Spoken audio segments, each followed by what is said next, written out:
অনেকদিন আগে হজরত দাউদ আলাহিসাল্লামের যুগে এক গরিব চাষি ক্ষুধার জ্বালায় কাতর হয়ে খাবারের খোঁজে ঘুরছিল। তখন এক চতুর লোক তাকে একটি সিদ্ধ ডিম দিল শর্তে 1 বছর পর সুদে আসলে দাম শোধ করতে হবে। ক্ষুধার তাড়নায় চাষি রাজি হল। 1 বছর পর লোকটি এসে দাবি করল, সেই ডিম থেকে বাচ্চা হতো, সেই থেকে ডজন ডজন ডিম। আজ তুমি আমাকে 440টি মুরগির দাম দাও।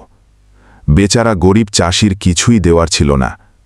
হজরত দাউদ আলাহিসাল্লামের রায়ে তার জমি জিরাত বাড়িঘর সব কেড়ে নেওয়া হল। কিছুদিন পর হজরত সুলেমান আলাহিসাল্লাম তাকে দেখে তার দুঃখের কাহিনী শুনলেন। তিনি বললেন, আগামীকাল তুমি সিদ্ধ ধান নিয়ে দরবারে ছড়িয়ে দিও, আর বলো এই ধান থেকে গাছ হবে। পরদিন সবাই অবাক হল।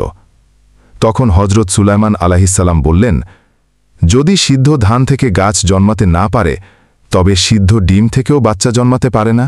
এই প্রজ্ঞাময় কথায় দরবার স্তব্ধ হয়ে গেল। গরিব চাষি তার জমি জিরাত ও বাড়িঘর ফিরে পেল, আর মানুষ বুঝল, ন্যায় সর্বদাই জয়ী হয়।